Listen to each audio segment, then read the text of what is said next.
This is a Leica Q343, and in my pocket is a Fujifilm X100VI. Now the internet has coined this a poor man's Leica, and we're here in Paris to find out if that's true. What better place to put these two cameras to the test than the home of some of the greatest photographers in the world. Now I'm going to put this back in my pocket so you can meet them all.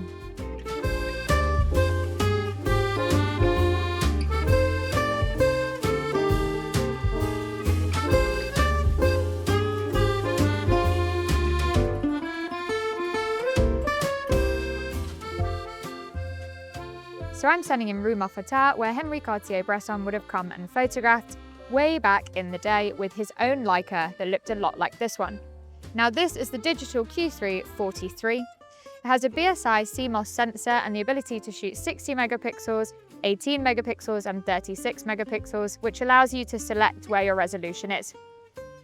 With the 43 f2 lens, it's also a really great balance between 35mm and 50mm, and you might be thinking that it's a bit too wide, but because of that 60 megapixel, you can take shots like I've taken on the screen, and then you can zoom in so you'll never miss a shot again. So let me see if I can channel my inner Cartier-Bresson to show you what this camera is truly capable of.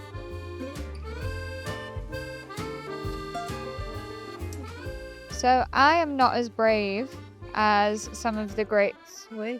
So I tend to stand still and let people come to me. It's a really great street photography tip if you're a bit of a nervous shooter. I used to think you have to go to them, but it's actually really difficult. If you stand still as they approach, you can often get the shot a bit more easy without feeling uncomfortable in the situation.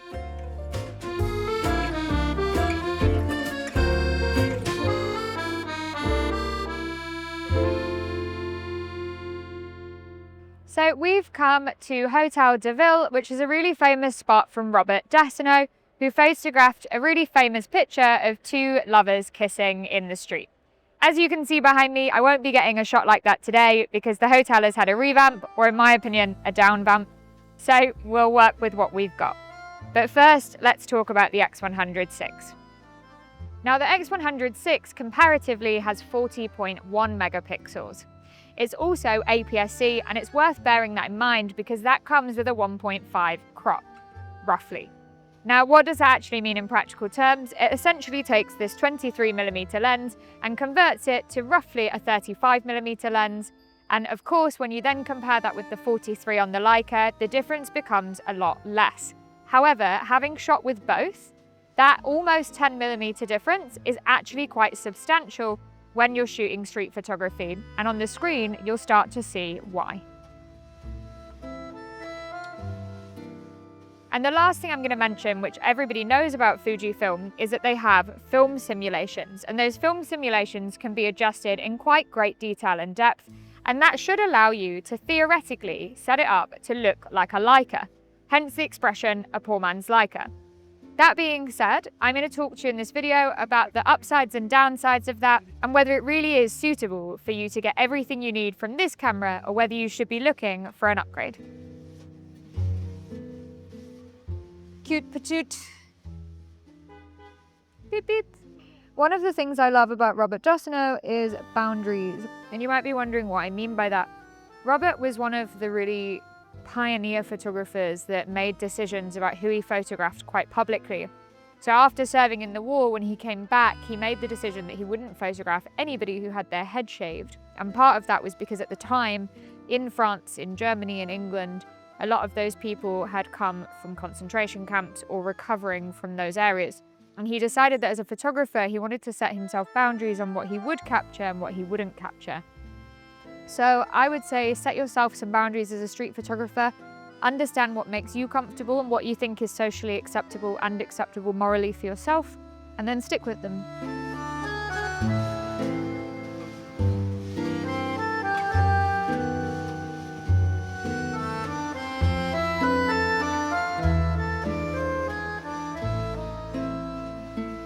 Now we've taken a break from filming outside the Hotel de Ville, so I can talk to you a little bit about how to make this look like this. Now I want to caveat something first of all, and that is that every time you hear the word Leica monochrome or Leica look, you are essentially talking about what Leica themselves have built in their color science and in their aesthetics. Leica monochrome is a very particular style of black and white, and the blacks are really deep and the grain is really soft, and it's beautiful. Secondly, you have filters built into this camera, and I love that feature. It's honestly one of my favorite things in a camera ever. And if you're using them as they're normally used, which is straight out of the ones Fuji have provided, it works fine and there's no problem at all. I haven't done that. I've deep dived into the settings, I've changed a billion settings, and I've saved it as a custom look.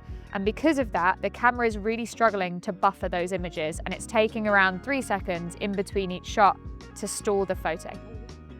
That is a bit of a problem as a street photographer because it really slows you down. And if you thought that the Leica was slow, a 3-second buffer time is slower.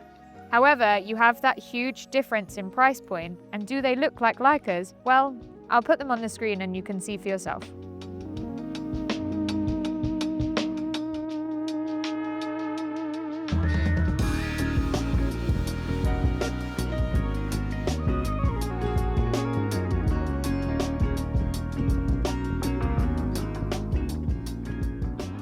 So we have come to Pont Neuf, where the very famous Versailles photographed and captured images. Now, in the 1930s, Versailles was capturing the most electric Paris nightlife. It is a Tuesday and it is raining, so I'm not sure how electric the nightlife's going to be, but me and George are electric and it counts for something. Obviously it's raining, but one thing I love about the rain is that you get these really beautiful reflections and these really beautiful lights that will come across really well in monochrome. So let's talk quickly about some of my favorite features that the cameras share, one of which is the leaf shutter. It's incredibly quiet that you can still feel it in your hand. It's kind of beautiful when you're capturing street photography, or at least for me, it's a personal preference, and both cameras share that quality. For legal reasons, I have to tell you that neither of these cameras are weather sealed. Legal reasons, not weather sealed. Weatherproof. Weather certified? Who knows?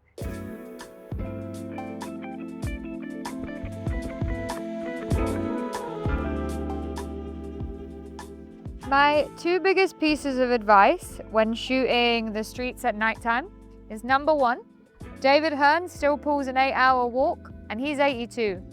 It's all about timing. And number two, how low can you go?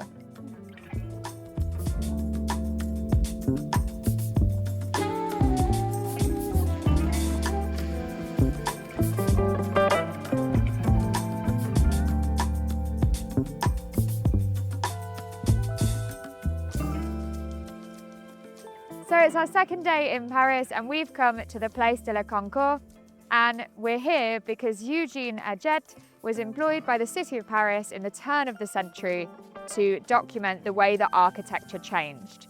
And if I'm very honest with you, it's very easy to see that because his pictures of this place are beautiful. And whilst it's still very stunning today, it's definitely had a few changes. And while Eugene was finding his feet, Ernest Leitz in 1869 was finding Leica, at the time known as Wetzlar. Now, they wouldn't put out a camera until 1913, but as we know, that changed the history of photography forever.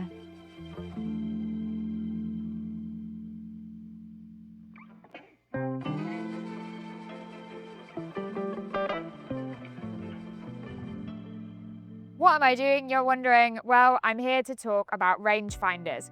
Now, back in the day, a lot of mechanical analog cameras had rangefinders in them.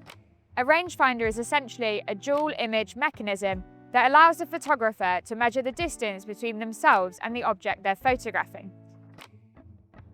Now, let's talk about the X100VI because they're claiming that it has an electronic rangefinder. Their electronic rangefinder mimics or simulates what a rangefinder is able to do. Why would you need that? Well, the truth is that you don't. But if you like shooting on old school film and you like the way that film and analog feels in your hand or feels when you're shooting, there are a lot of features that rangefinder function or simulation offers you, which will make you feel like you're focusing like you used to on other cameras.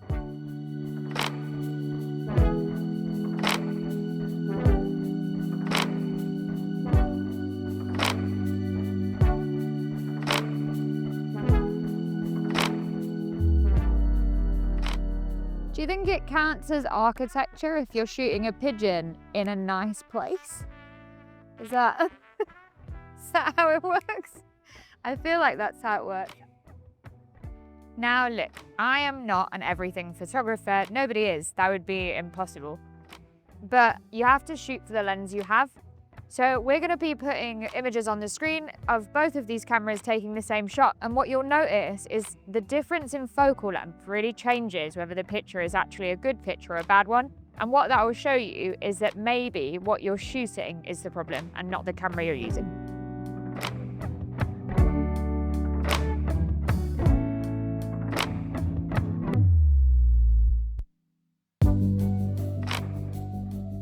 So I'm currently standing in Montmartre, and you might be wondering which great we're covering now because so many of them made beautiful photographs in this location. No pressure, Tiffany. We're actually going to be talking about André Kurtz. Now, André Kurtz was a pioneer of modernist photography. His images had beautiful shapes and lines and was really inspired by surrealists. Roaming the streets of Paris from 1920 to 1970, Kurtz's images really changed the way we see photography forever, especially in the commercial era. So let's get cracking.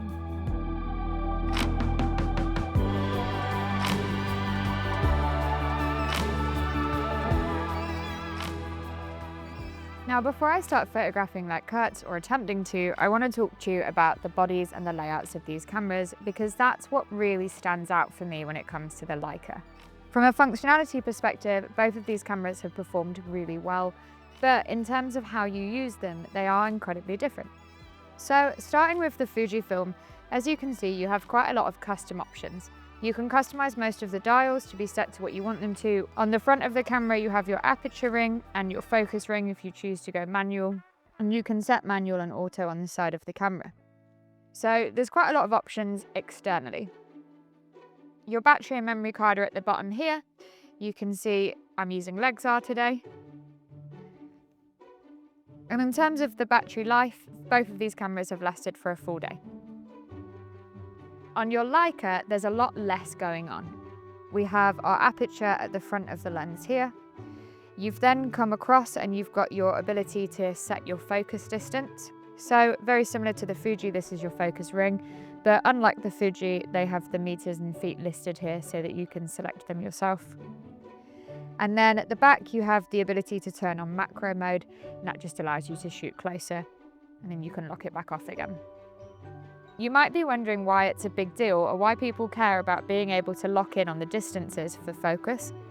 The reason for me is that a lot of the great photographers and some of the modern great photographers like Matt Stewart, they'll shoot a lot of their projects at the same distance. So every portrait they take will be exactly or close enough to 2 feet away from them. If you can't tell what that distance is, you're eyeballing it. And if you were to set it at 2 feet exactly, you might then miss. On the Leica, what's nice is that because we have the focus peaking on, and because we've got it set to roughly 2 meters, which is where we know we like to shoot from and where I want my pictures to be, when I'm shooting, I can then adjust a little to basically get that focus and to match other portraits that I've taken in the series for the project. Because of that, it makes my pictures consistent. It's much harder to do that when you have a focus ring that moves all the way around endlessly.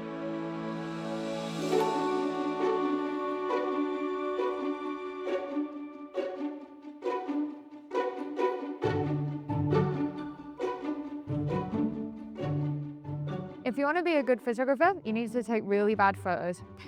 And I know what you're thinking, that sounds really counterintuitive, but every amazing photographer I've ever met has about 10,000 bad pictures for every 100 good ones. And just to prove that point, even though you might say in the comments that all my pictures are bad, here are some of the worst.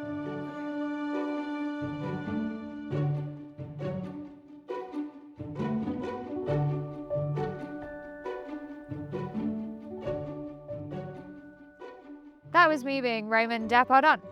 Raymond Depardon is one of my favourite photographers that ever emerged from Paris. He's a French photographer, of course, and his work was really famous for solidarity, rurality, and justice in everyday life. We've come to the Palais du Royal, which is one of the locations that he spent a lot of time photographing, and it's also a really fun location. When you look around us, what you can see is that there's a lot of symmetry and a lot of interesting things without anything being in the shot.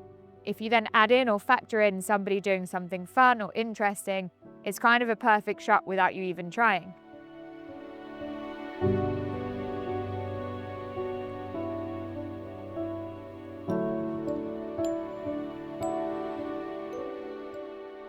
So both cameras take SD cards, which is my favorite kind of card because I have so many of them and I think everyone does too. But for me personally, I really like an armored SD card for a couple of reasons. I'm super clumsy, I drop everything all the time, hence the strap. So what's great about these is that they're pretty much indestructible. They're both V60 and UHS-2, but you can get them in V90 as well, and you can get higher capacity, but as a photographer, I'm rubbish at backing up, so maybe not. So which do I prefer? Well, that's a really hard question to ask because the truth is, I personally prefer a 50 and a 43 is closer than a 35 equivalent.